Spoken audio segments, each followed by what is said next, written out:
চব বস্তুৰে দাম 80, 60, 90, 100 তেনেকুৱা দাম। গতিকে আৰু কি কৰিম, আহিও বজাৰৰ পৰা ঘূৰি যাব লাগে খালি মনালৈ, তেনেকুৱা হৈছে। উপায় নাই, বৰ কম আছিলে, এতিয়া আকৌ বৃদ্ধি পাইছে। এতিয়া কি বুলি কম, ভাষাই নাই, তেনেকুৱা হৈছে। আৰু চৰকাৰক আৰু কি আহ্বান দিম, মোৰ আৰু ক'ব লগা নাই আকৌ। চৰকাৰে যি কৰে আৰু কৰিব আৰু। ভোট দিছোৱে, আমিতো ভোটে দিছো, ভোট দিওঁতেতো সকলোৱে তেতিয়াতো সকলোৱে কয় বস্তুৰ দাম বাঢ়িব কমিব তেনেকুৱা, কিন্তু এতিয়া কমিব ক'ত, বাঢ়িলেহে। তেনেকুৱা হৈছে আৰু বজাৰক আহি ঘূৰি যাব লাগে। চৰকাৰে কি কৰি আছে? ইলেকশ্যন গেল, এতিয়া শুই থাকিব নেকি? কৰিব নোৱাৰে চৰকাৰে। কিয় ভোট দিলো বিজেপি চৰকাৰক? দাম ভৰিব লাগে। এইটো বহুত বাঢ়ি গৈছে, মানে ইলেকশ্যনত মানে পইচা খৰচা কৰিছে না। এই পইচাবিলাক আমাৰ পৰা ৰাইজৰ ল'ব নালাগিব, এই ৰাইজৰ লৈ আছে। তেলৰ দাম বাঢ়ছে, চব্জিৰ দাম বাঢ়ছে, তেলৰ চব দাম বাঢ়িছে, চাউলৰ দাম বাঢ়ছে, তেলৰ দাম বাঢ়ছে, পেট্ৰলৰ দাম বাঢ়ছে।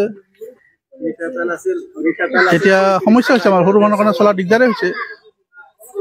বিলাহী আগতে 40 টকা হৈছিল, 60 টকা, ভেন্দি 40 টকা আছিল, 60 টকা, চব বস্তুৰ দাম বাঢ়ি গৈছে। এতিয়া চলা দিগদাৰ হৈছে। চৰকাৰে চাই চিতি বস্তুৰ দাম কৰা বুলি ভাল লাগে আৰু। হঠাৎ ইমান দাম, বস্তুৰ দাম বাঢ়ি গ'ল, কেনেকৈ বাঢ়ি গ'ল, কি হ'ল? আৰু সাধাৰণ আমাৰ যিখিনি চব্জি এইখিনিত যিখিনি দৈনন্দিন লাগতিয়াল বস্তু, এইবিলাক বস্তু যে হঠাৎ এনেকৈ দাম বাঢ়ি গ'ল, হয় বৰষুণ হোৱাৰ কাৰণে কিছুমান এইটো হৈছে, কিন্তু হঠাৎ তথাপি বহুত ধৰণৰ বহুত হৈ গ'ল, যাৰ কাৰণে নেকি এতিয়া বজাৰৰ কৰিব আহি মানে গৃহস্থলীয়ে মানে মুখে কপে হাত দিব লগা অৱস্থা, তেনেকুৱা অৱস্থা হৈছে।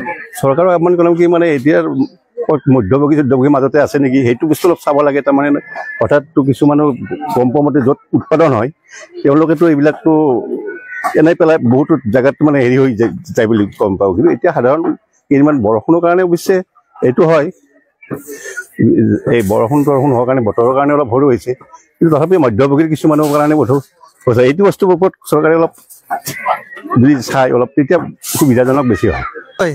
আটাতকৈ এতিয়া বেছিভাগ ভিনে বেছি দাম, কেজি 100 টকা, ফুলকবি 60 টকা, ভেন্দি 40 টকা, বিলাহী 50 টকা, তিয়হ আছে 40 টকা।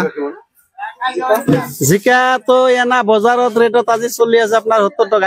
এইগিলা এইটো জিকা মোৰ আপুনি চামাইছা মোৰ 55 টকা কিনা, মোৰ বিকিব লগা হৈছে 30 টকা কেজি। কিন্তু 80 টকা জিকা, যিটো ভাল জিকা মাৰ্কেটত 80 টকা কেজি। জিকা মাৰ্কেটত এতিয়া 80 টকা কেজি। বিলাহী কিলো 60, ভেন্দি 60 বেচিছো, 40 বেচিছো, ফুল 100, ফুলকবি। বিনো আছে কি পোৱা 40, পোৱা 30, এই বিন। আৰু কেপচিকাম আছে পোৱা 40, 120 টকা কিলো।